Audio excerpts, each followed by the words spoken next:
오늘은 너는 내 사랑하는 아들이라는 제목으로 함께 말씀을 살펴보겠습니다. 오늘은 누가복음 강의 이제 두 번째 시간입니다. 우리는 앞 시간에 예수님의 선구자인 세례 요한의 사역에 대해서 살펴보았습니다. 세례 요한은 우리가 잘 알듯이 예수님의 길을 준비한 자였죠. 구약시대를 끝내고 신약시대, 새로운 구원의 시대를 여는데 그 선구자였습니다. 이를 위해 세례 요한은 출생 전부터 택함을 받았고 또 빈들에서 훈련을 받았습니다. 그곳에서 하나님 말씀이 임할 때까지 기다렸던 것이죠. 하나님 말씀이 임하자 세례 요한은 회개를 선포하였고 요단강 위아래 돌아다니면서 물 세례를 베풀면서 백성들이 메시아를 맞을 수 있도록 그 마음을 이렇게 준비시켰던 사역을 하였던 자였습니다. 그리고 자신은 메시아가 아님을 분명히 밝히면서 메시아가 오시면 하실 일들을 그들에게 알려주었습니다. 그러면서 이제 우리가 저번 주 다뤘던 내용들이 이런 말씀이었고요. 오늘 이어지는 본문은 이제 예수님께서 공생의 사역을 시작하시기에 앞서 세례 요한으로부터 세례를 받으신 사건입니다.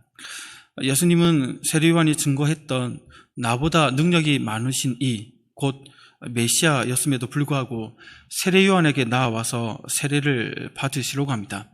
이제 공생의 사역을 위한 첫 번째 준비를 세례를 받으심으로써 마치시는 것이죠.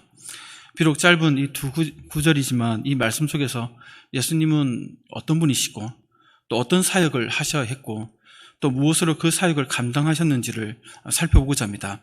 이것을 통해 우리도 주님의 제자로서 우리가 맡은 역할을 어떻게 감당해야 되는지를 확인받는 그런 시간이 되기를 원합니다. 세례받으신 사건은 마태복음 3장과 병행 본문이라서 함께 이렇게 번갈아가면서 좀 살펴보고자 합니다. 우리 교회는 이제 특별히 제자 훈련을 강조하는 교회죠. 그렇기 때문에 제자도의 관점에 대해서 저는 이제 누가복음을 강의할 때 여러분들과 함께 그 관점에서 좀 살펴보고 있습니다. 사실 제자란 말이 좀 부담스럽습니다. 그것도 주님의 제자, 수식어가 주님이라는 이 단어가 붙었을 때 더더욱 마음이 무겁죠. 하지만 우리의 상태를 누구보다도 잘 아시는 주님께서 우리를 부르셨고 세우셨습니다. 주님께서 제자된 우리를 통해 하나님의 나라와 의를 이루어 나가실 것을 우리는 믿습니다. 부담감과 함께 기대감도 가지시면서 주님의 제자된 입장에서 오늘 본문을 통해 주시는 주님의 음성을 듣고 은혜 받는 시간이 되기를 소원합니다. 먼저 성도 여러분, 오늘 본문에서 예수님은 어떤 분으로 이렇게 소개되고 있습니까?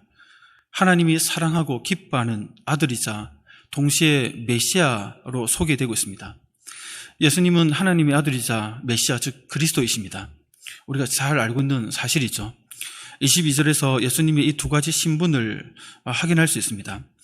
성령이 비둘기 같은 형체로 그의 위에 강림하시더니 하늘로부터 소리가 나기를 너는 내 사랑하는 아들이라 내가 너를 기뻐하노라 하시니라 합니다. 여기 보시면 우선 예수님은 하나님의 사랑을 받고 하나님의 기쁨이 되는 아들이다, 이렇게 그 음성을 듣게 됩니다. 이 음성은 하나님께서 예수님에게 직접 들려주신 그 음성인 것이죠. 예수님이 세례 요한으로부터 물세례를 받으시고 올라오실 때 하늘이 열리면서 성령이 비둘기같이 그의 위에 임하십니다. 그때 하늘로부터, 즉 하나님께서 예수님에게 직접 말씀하시는 것이죠. 너는 내 사랑하는 아들이다. 내가 너를 기뻐한다, 얘기하신 것이죠. 이 하나님의 음성은 예수님뿐만 아니라 주변에 있던 사람들, 세례 요한에게 세례를 받고자 모여들었던 그 무리들도 들었을 것입니다. 예수님께서 하나님의 아들 되심이 공생에 시작하는 그 준비 마지막 단계에서 사람들에게 증거되도록 하셨던 것이죠. 특히 아들 앞에 붙어있는 사랑하는 이라는 표현은 부모와 자식 간의 그 관계를 강조하고 있는 것이죠. 그래서 사랑하는 아들이란 이 말뜻에는 외아들, 하나밖에 없는 아들이라는 뜻도 가지고 있습니다. 이렇게 하나님과 예수님과의 그 관계를 이렇게 보여주고 있는 것이죠. 그런데 이러한 하나님과 예수님과의 그 관계, 부자관계는 이미 시편 2편 7절에서도 언급되고 있습니다. 제가 읽어드릴게요. 내가 여호와의 명령을 전하노라. 여호와께서 내게 이르시되 너는 내 아들이라. 오늘 내가 너를 낳았도다 이렇게 얘기합니다. 여기 보시면 너는 내 아들이라 한 다음에 오늘 내가 너를 낳았도다 얘기를 하죠. 물론 이 시편 2편은 표면적으로 보면 하나님께서 세우신 왕을 하나님의 아들이다 이렇게 표현하고 있지만 그 이면에는 하나님께서 세운 메시아이신 그 예수님에 대한 하나님과 그 관계를 미리 구약에서 설명하고 있는 것이죠. 예수님은 하나님으로부터 사랑받고 낳음받은 외아들, 독생자라는 것입니다. 그런데 오늘 본문에서 중요한 점은 하나님께서 예수님이 세례를 받으신 후에야 비로소 아들로 인정했다는 것은 아닙니다. 예수님이 이미 하나님의 아들이셨지만 공생애가 시작되는 그때 비로소 이 사실이 사람들에게 공개적으로 또 공적으로 선포되게 하셨던 것이죠. 이러한 사실은 내 기뻐하는 자라라는 표현에서도 잘 드러납니다. 우리 한글 성경에서는 잘 모르지만 원어에서는 보면 기뻐한다는 이 단어의 시점이 세례받기 이전 과거부터 지금까지 계속해서 기쁘게 여기고 계신다는 의미가 담겨 있습니다. 그러니까 이 관계가 그 아들의 관계가 지금 선포된 시점이 아니라 과거부터 영원전부터 이미 그 기뻐하는 관계라는 것을 우리에게 말하고 있는 것이죠. 동시에 예수님은 하나님의 아들이시자 동시에 메시아이심을 선언하고 있습니다.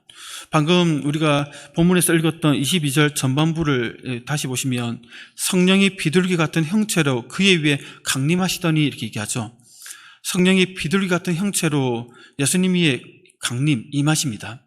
여기서 형체는 눈으로 볼 수 있는 그 모양을 얘기합니다.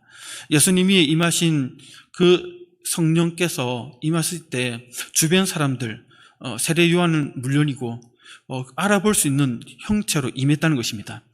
이와 비슷한 내용이 오순절에 임한 성령이신데 불의 혀처럼 갈라져 사람에게 보였다 이렇게 얘기를 하죠. 사도행전 2장에 보면 성령의 강림이 사람들 눈에 보이도록 예수님이 임했다는 것은 예수님이 구약에 예언된 바로 그 메시아이심을 보여주기 위해서 그 형체, 모양으로 드러내 보여주셨다는 것입니다.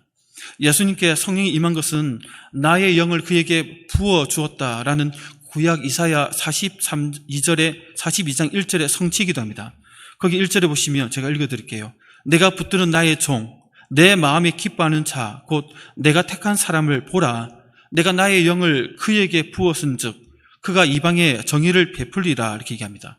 그러니까 구약에 이미 메시아에게 성령이 임한다고 예언되었고 그 성취로서 오늘 본문에서 이루어지고 있는 것이죠. 그리고 이러한 사실은 세례 요한도 알고 있었습니다. 오늘 본문은 아니지만 요한복음 1장 33절에서는 이렇게 얘기합니다. 나도 그를 알지 못하였으나 세례 요한이 말하고 있습니다. 나를 보내어 물로 세례를 베풀라 하신 그이가 나에게 말씀하실 때 성령이 내려서 누구 위에든지 머무는 것을 보거든 그가 곧 성령으로 세례를 베푸는 이인 줄 알라 하셨기에 합니다. 세례 요한의 고백이 있죠. 성령이 내려서 누구 위에 머무는 자, 그가 곧 성령으로 세례를 베푸는 자, 구약에 예언됐던 그 메시아임을 알게 된다라고 하나님으로부터 그 말씀을 세례 요한이 받았던 것입니다. 그리고 세례 요한은 그 물세를 베풀 때 예수님 위에 성령이 임하는 것을 보고 이분이 바로 그분이구나 하는 것을 알게 되었다는 것이죠. 그런데 오늘 본문에서 세례 요한은 이것을 두 눈으로 목격할 때 예수님이 하나님의 아들이자 구약에 예언되었던 바로 그 메시아라는 사실을 이 성령의 강림을 통해서 깨닫게 되고 또 그 사실을 사람들에게 증거하기 시작합니다. 그래서 요한복음에 보면 세례 요한의 제자들이 예수님께 나아갈 때 찾아가지 않습니까? 이 증거를 듣고 이제 나아가는 것이죠. 성도 여러분, 예수님이 이렇게 하나님의 아들이자 성령이 임한 메시아, 즉 그리스도이십니다. 우리는 이 사실을 너무나도 잘 알고 있습니다. 그래서 예수 그리스도라고 너무나도 자연스럽게 부르죠. 이 짧은 문장, 이 고백 안에는 예수님이 그리스도이십니다, 메시아이십니다라는 신앙 고백을 압축해서 이렇게 얘기하는 것입니다. 예수 그리스도. 그러나 이 예수님이 하나님의 아들로서 메시아이시다라는 공식적인 선언은 오늘 본문에서부터 시작되고 있다는 것입니다. 성도 여러분, 하나님의 아들이자 메시아로서 예수님이 이렇게 공적으로 선언되셨고 이제 그 사역을 곧 시작하게 되실 텐데 그럼 맡은 이 사역을 공생의 기간 동안 그 맡은 사역은 무엇일까요? 어떤 사역을 예수님이 감당하셔야 될까요? 바로 새로운 구원의 시대를 열어가는 사역을 맡으셨다는 것입니다. 예수님께서 새로운 구원의 시대를 맡게 됐다는 것은 21절에 나오는 하늘이 열렸다는 표현에서도 그것을 암시하고 있습니다. 21절에 보면 백성이 다 세례를 받을새 예수도 세례를 받으시고 기도하실 때 하늘이 열리며 이렇게 얘기하죠. 하늘이 열린다. 여기서 이 표현은 새로운 시대가 도래했다, 열렸다는 의미입니다. 그래서 하나님이 새로운 시대가 열리는 그때 하나님께서 행동하시고 하나님께서 말씀하시고 하늘의 비밀을 보여주실 때 이 열렸다는 표현을 같이 겸해서 쓰고 있습니다. 그래서 이 말은 공생애를 시작하는 메시아로 말미암아 인간의 죄 때문에 굳게 닫혔던 그 하늘문, 하나님과의 그 단절이 이제는 그 단절에서 하나님께서 그 하늘문을 여셨다는 것입니다. 그 죄인들을 받아 주실 것이고 구원의 은혜를 베풀어 주실 것이고 이를 위해서 하늘문을 여시고 새로운 시대를 여셨는데 그 여심을 메시아를 통해서 그 일을 펼쳐나가신다는 것이죠. 그래서 메시아로 인해서 죄인들에게 하늘의 은혜의 문, 구원의 문, 새로운 시대가 열리게 되었음을 오늘 본문을 통해서 보여주고 있는 것이죠. 이러한 새로운 시대를 열기 위해 예수님은 겸손하게 먼저 세례 요한에게 세례를 받으러 찾아오십니다. 오늘 누가복음에는 2절밖에 없어서 그 과정들이 소개되고 있지 않는데 마태복음 3장에 보면 그 과정들을 자세히 설명합니다. 13절에서는 예수님이 갈릴리로부터 요단강에 이르러 요한에게 세례를 받으러 오셨다 얘기합니다. 여러분들 알다시피 갈릴리는 북쪽 꼭대기에 있죠. 요단강은 남쪽 밑에 있습니다. 그 거리가 멉니다. 이 세례를 받기 위해서 예수님이 갈릴리 나사렛에서부터 이 요단강에까지 찾아오셨던 것이죠. 그리고 오늘 본문에서는 잘 드러나지 않지만 예수님께서 세례를 받으려고 하시자 세례 요한이 말렸다라고 마태복음 3장 14절에서 얘기합니다. 그래서 보면 요한이 말려 이르되 내가 당신에게서 세례를 받아야 할 터인데 당신이 내게로 오시나이까 얘기를 하죠. 이는 자기에게 세례를 받으러 오시는 주님을 보고 세례 요한에게 말리면서 드린 말씀입니다. 그리고 이런 말은 어떻게 보면 당연한 것이죠. 왜냐하면 요한이 베풀었던 세례는 죄에 대한 회개의 세례였습니다. 물론 그 물 세례가 직접적으로 그 자들에게 죄 씻음을 주는 것은 아니지만 그걸 받기 위한 메시아를 통해서 죄 씻음을 받기 위한 준비로서 그 물 세례를 베풀고 있었던 것이죠. 회개케 하는 것입니다. 근데 이 세례는 죄가 없고 회개가 필요 없는 주님께서 받을 이유가 없다는 것이죠. 오히려 요한이 죄인으로서 주님으로부터 세례를 받아야 될 입장입니다. 그것을 알았기 때문에 이제 안 됩니다라고 얘기하는 것이죠. 그러면 주님은 왜 죄가 없는데 또 하나님의 아들이자 메시아이심에도 불구하고 요한이 베푸는 이 회개의 물세례를 받으시려고 이곳까지 오셨을까요? 마태복음 3장 15절에서 그 이유를 알려줍니다. 제가 읽어드릴게요. 같이 한번 읽어볼까요? 15절입니다. 시작. 예수께서 대답하여 이르시되 이제 허락하라. 하시니 이에 요한이 허락하는지라. 아멘. 우리가 이와 같이 하여 모든 의를 이루는 것이 합당하기 때문이다 이렇게 얘기하죠. 무슨 말이죠? 그렇게 해야만 인간의 죄 문제를 해결하고 구원으로 이끄는 메시아로서의 사역을 감당하기 위한 그 공생애를 시작할 수 있다는 말입니다. 죄인의 자리에까지 낮아지서야 죄인들을 대신하여 다음 주에 우리가 함께 동참할 그 대속적 고난 당하시는 그 주님, 고난의 종으로서의 삶을 열어갈 수 있다는 것입니다. 이렇게 볼 때 예수님의 세례의 핵심은 구속의 의를 이루려는 하나님의 뜻에 순복하기 위해서 기꺼이 죄인과 같이 낮아지시기 위해서 그 물세를 받으려고 찾아오셨던 것입니다. 그래서 우리가 이와 같이 하여 모든 의를 이루는 것이 합당하다 이렇게 얘기를 하신 것이죠. 여기서 우리가라는 것은 세례 요한과 예수님 이 둘을 얘기하고 있습니다. 예수님은 죄가 없으시기 때문에 회개 세례를 받을 필요가 없지만 요한은 하나님으로부터 물 세례를 주도록 이임받았기 때문에 모든 죄인을 대표하는 예수님에게 세례를 베푸는 것이 하나님 뜻이다. 그렇기 때문에 그것을 허락하라라고 얘기를 하고 있는 것입니다. 그래서 여기에 모든 의라는 것은 예수님이 하나님의 뜻에 따라 죄인들과 같이 낮아지시는 것을 얘기하는 것이죠. 죄인들과 하나됨을 얘기하는 것입니다. 자기 자신을 죄인들과 동일시하기 위해서 세례를 받는 것이 모든 의에 합당하다라고 그렇게 얘기하고 있는 것입니다. 우리 인간은 이렇게 죄와 사망의 늪에 빠져 어떻게 보면 한평생 허적들면서 살아가다가 죽어가는 죄인입니다. 이러한 인간의 문제를 해결하고자 주님께서 그 죄인의 자리에 서서 세례를 받고자 요구하고 계신 것이죠. 우리가 이 세상의 종교들을 보면 참 많은 종교들이 있습니다. 그런데 이상한 것은 이 구원의 문제는 하나인데 이 문제에 대한 답은 여러 가지로 설명되고 있다는 것이죠. 나라마다 보면 구원에 대한 부분들 종교에서 해결하기 위해서 여러 가지 구원의 길을 제시하죠.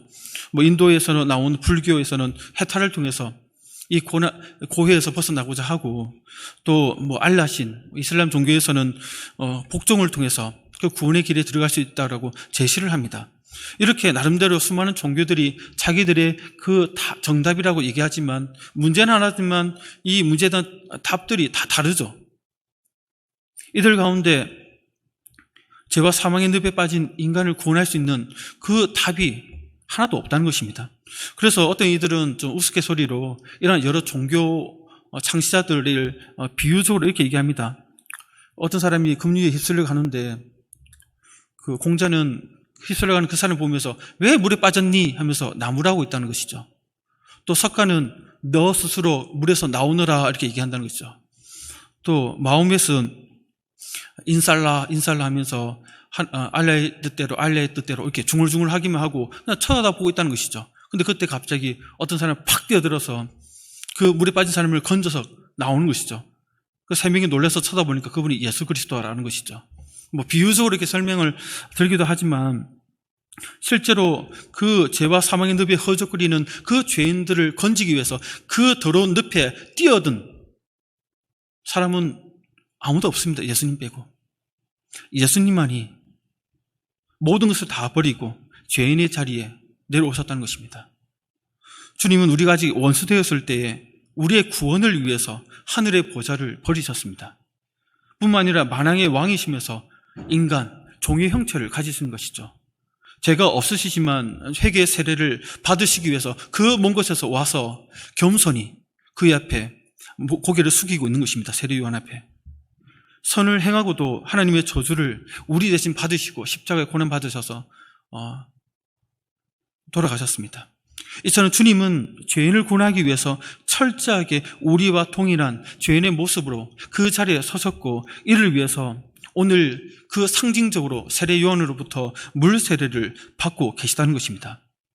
이러한 물 세례를 통해서 예수님이 어떤 일을 하실지를 우리에게 보여주고 있는 것이죠. 동시에 그 일을 하기 위해서 물 세례뿐만 아니라 성령의 세례를 또 받고 있습니다. 오늘 본문 22절에서 확인하였듯이 성령이 비둘기 같은 형체로 그의 위에 강림하시더니 얘기합니다. 즉 성령이 강림했다. 그것을 이제 성령의 세례를 받았다라고 표현하기도 합니다.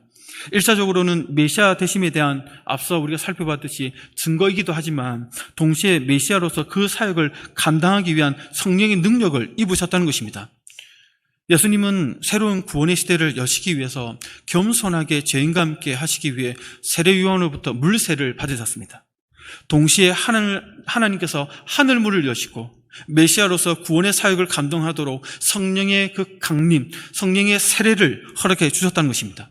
예수님은 이렇게 물 세례와 성령 세례를 받으시고 메시아로서의 그 공생의 사역의 준비를 마치고 계십니다. 그렇다면 예수님은 메시아로서 구원의 문을 이렇게 준비 과정을 통해서 열어가실 텐데 구체적으로 어떤 사역을 하실까요? 세례 요한의 표현을 빌리자면 성령 세례와 불 세례를 베푸는 사역이다 이렇게 표현할 수 있습니다.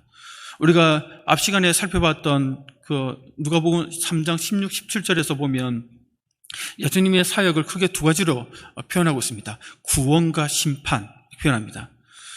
그래서 그것을 메시아 사역의 두 종류로 크게 구분하고 있는데 바로 성령 세례와 불 세례라고 이렇게 표현하고 있습니다. 세례 요한은 백성들로부터 주목을 받았죠. 백성들이 혹시 그리스도가 아닌가라는 합리적 의심을 했겠죠. 그러니까 자기는 그리스도가 아니다 하면서 이 기회를 통해서 메시아, 그리스도가 어떤 사역을 할 건지를 소개하면서 16절, 17절에서 그 사역을 이렇게 얘기합니다. 16절에 보면 제가 읽어드릴게요. 요한이 모든 사람에게 대답하여 이르되 나는 물로 너희에게 세례를 베풀거니와 나보다 능력이 많으신 이가 오시나니 나는 그의 신발끈을 풀기도 감당하지 못하겠노라. 그는 성령과 불로 너희에게 세례를 베푸실 것이요 합니다.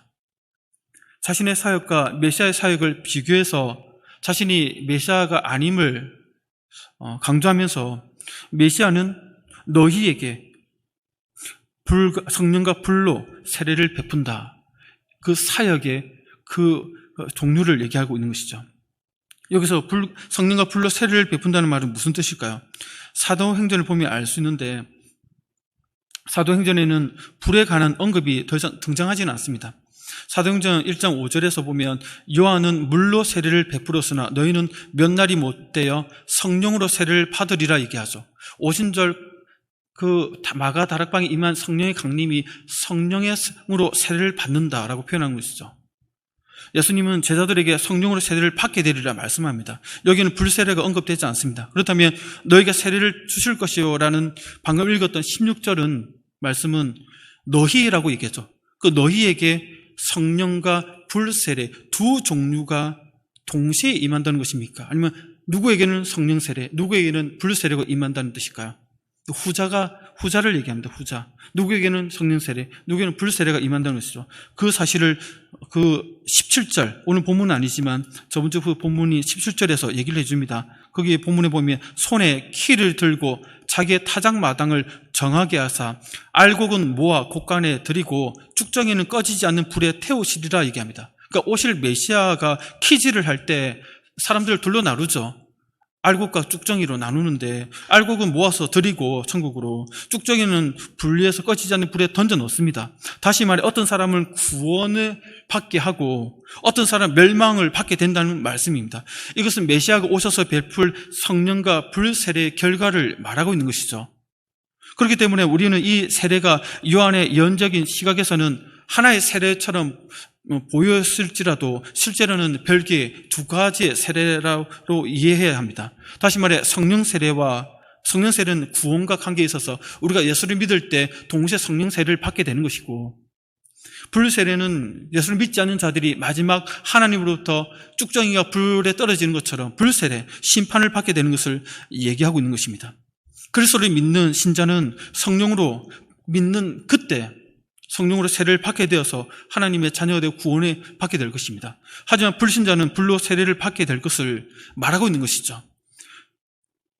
이 두 가지 사역을 예수님께서 하실 것이다라는 것을 세례자 요한이 앞서 그 두 종류를 설명하고 있는 겁니다. 성령과 불세례를 통해서.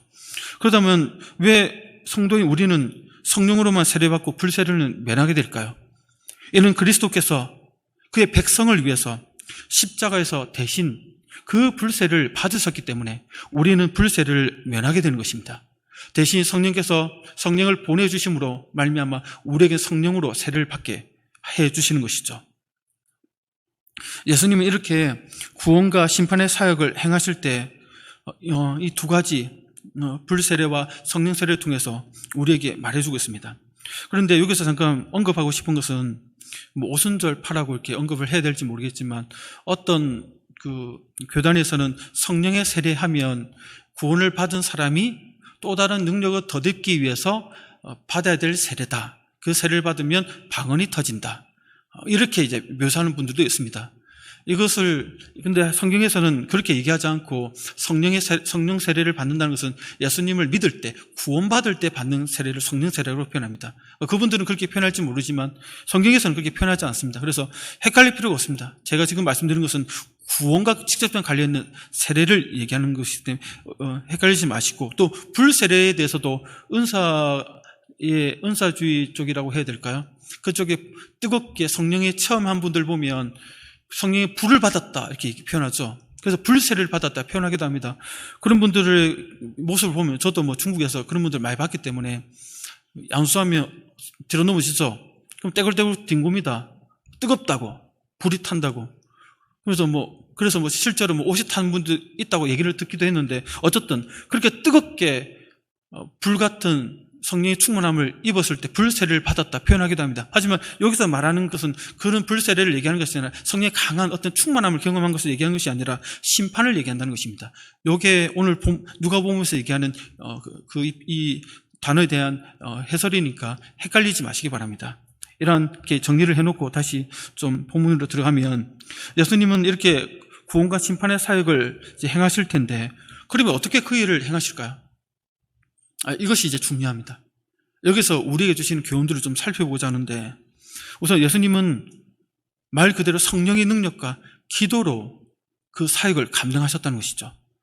예수님은 철저히 성령의 능력으로 사역을 감당하셨습니다. 그래서 공생애가 본격적으로 시작될 때 누가복음 4장 14절에서는 이렇게 얘기합니다. 예수께서 성령의 능력으로 갈릴리에 돌아가시니 그 소문이 사방에 퍼졌고 얘기합니다. 예수님의 그 능력, 예수님의 그 소문이 퍼졌던 그 시작이 무엇입니까? 성령의 능력으로입니다. 성령의 능력으로 구원과 심판의 사역을 예수님을 감당하고 계신 것이죠. 그런데 성령의 능력이 나타날 때 그보다 선행되는 것이 있습니다. 그것이 뭘까요? 바로 기도입니다.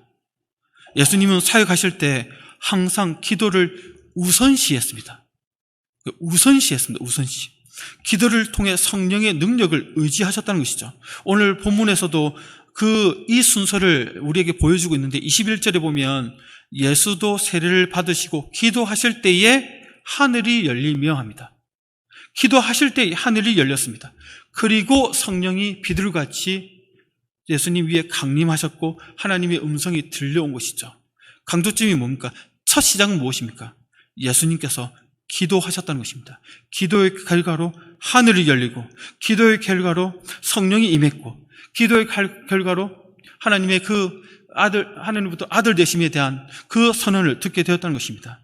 예수님의 항상 기도가 먼저 선행되었다는 것입니다. 이는 과거 출애굽 시대에 보더라도 이러한 기도의 우선이 잘 드러나고 있습니다. 먼저 되는 것들을. 출애굽 시대에 요셉이 죽었을 때 400년 동안이나 자기 백성에 대해 하나님께서 침묵하셨을 때 백성들이 어떻게 합니까? 무엇을 듣고 백성들을 공고하시고 그들의 출애굽하게 하시죠? 백성들의 부르짖음을 들었다 얘기합니다. 하나님은 하나님의 백성들의 부르짖음을 들으시고 그 기도의 응답으로 그들을 구원하기 시작하신 것이죠. 누가복음에 드러나 있는 예수님의 기도하는 모습도 항상 이와 같이 기도를 먼저 하고 그 다음 하나님의 그 일들을 감당해 나가셨다는 것입니다. 예수님은 오늘 세례를 받으실 때뿐만 아니라 베드로가 신앙 고백을 나중에 하게 될 텐데 그 신앙 고백이기 전에 예수님 먼저 기도하셨습니다. 또 변화산에 올라가셨을 때도 예수님이 그렇게 변모하기 전에도 기도부터 먼저 하셨죠.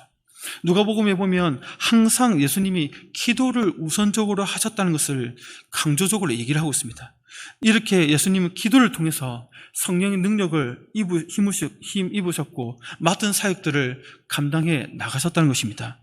성도 여러분, 그렇다면 우리는 어떻게 해야 될까요? 주님의 제자로서 우리는 어떻게 해야 될까요? 기도하지 않고 무언가를 시작하는 것은 주의 제자답지 못한 행동입니다. 기도를 우선시하지 않고 뭔가 행동부터 옮기는 것은 좋은 습관이 아닙니다. 성도 여러분, 우리 주님께서 하나님의 아들이자 메시아로서 그 사역을 행하실 때 우선적으로 하신 것은 기도입니다.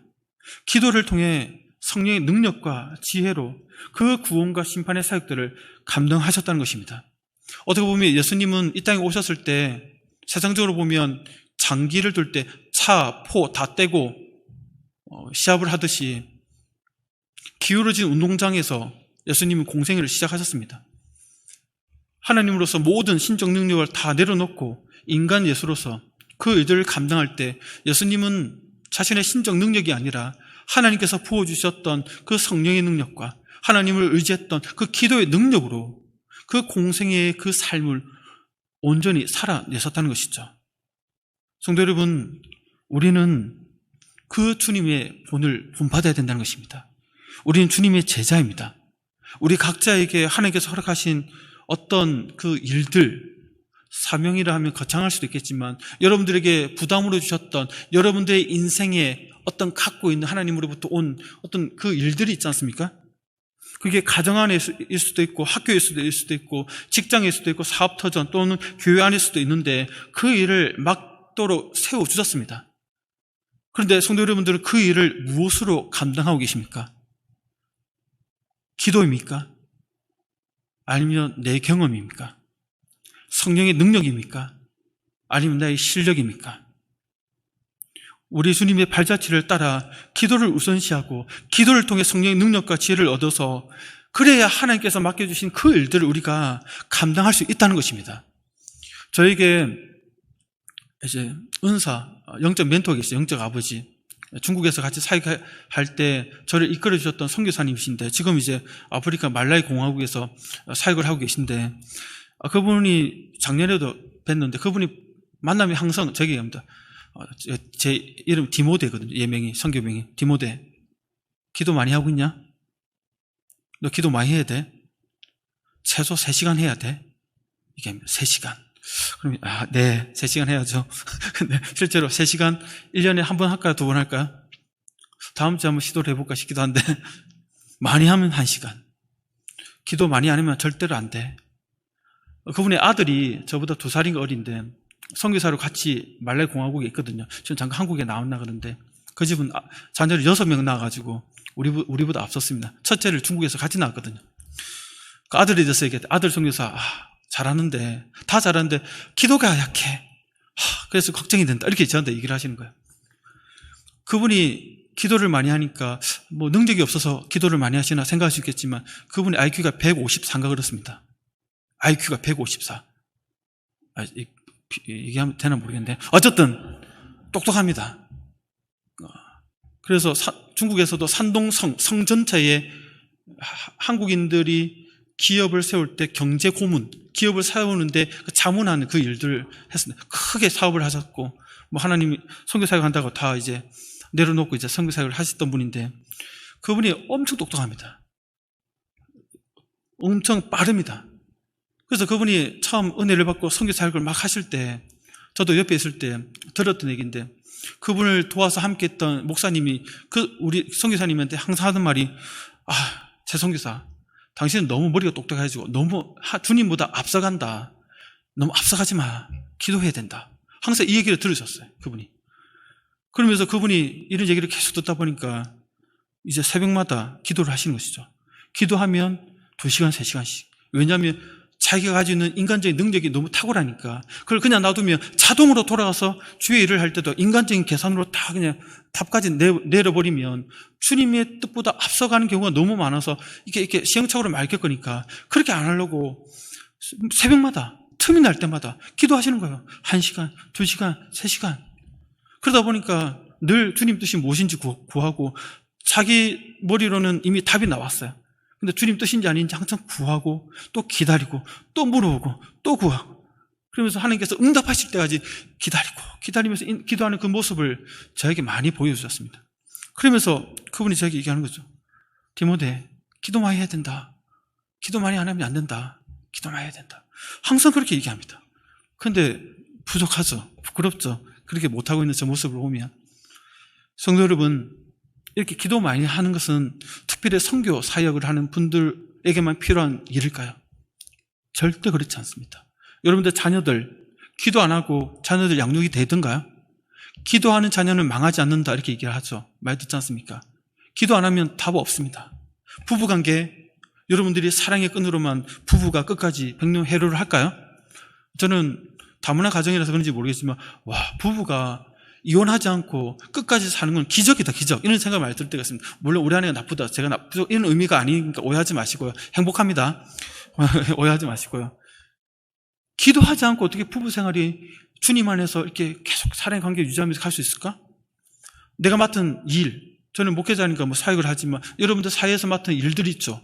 교사로서, 또 의료진으로서, 또 여러 사업가로서, 어떤 뭐 직장인으로서 그 일들 여러분들 머리로 지혜로 감당이 되던가요? 안 될걸요? 내 감당할 수 있는 일들 빵빵 터지는데 기도밖에 없습니다. 기도 외엔 답이 없습니다. 항상 기도를 먼저 해야 됩니다. 기도를 통해서 하나님 뜻을 묻고 또 묻고 또 묻고 돌다리를 두드려 하듯이 주의 뜻이 무엇인지 또 구하고 또 구하고 하면서 가야 됩니다. 그래야 주님께서 그 기도를 들으시고 주님께서 그를 통해서 일하신다는 것입니다. 내가 일하는 것보다 주님께서 일하는 것이 더 확실하지 않겠습니까? 성도 여러분, 우리는 주님의 제자입니다. 주님께서 몸소 차, 포 다 떼고 기울어진 운장에 내려오셔서 하나님의 신적 능력 다 포기하고 그냥 기도, 성령의 능력 이 두 가지 붙들고 공생애를 시작하신 것처럼 우리도 똑같습니다. 같은 조건입니다. 어떻게 보면 기도와 성령의 능력 외에 우리가 우선적으로 가장 강하게 붙들 것은 없습니다. 자신의 머리, 경험, 통밥 의지하지 마시고 주님의 제자로서 철저히 오늘도 내일도 기도하시고 또 기도하셔서 주의 뜻을 이루는 통로가 되시기를 소원합니다. 성령의 능력이 기도하는 여러분들을 통해서 강하게 드러나실 줄 믿습니다. 우리 함께 기도하기 원합니다. 오늘 말씀을 생각하시면서 주님, 제가 생각해보니까 너무 요즘 따라 기도하지 않고 다른 것들에 내 마음과 정신이 팔려 있었던 것 같습니다. 하나님, 회개합니다.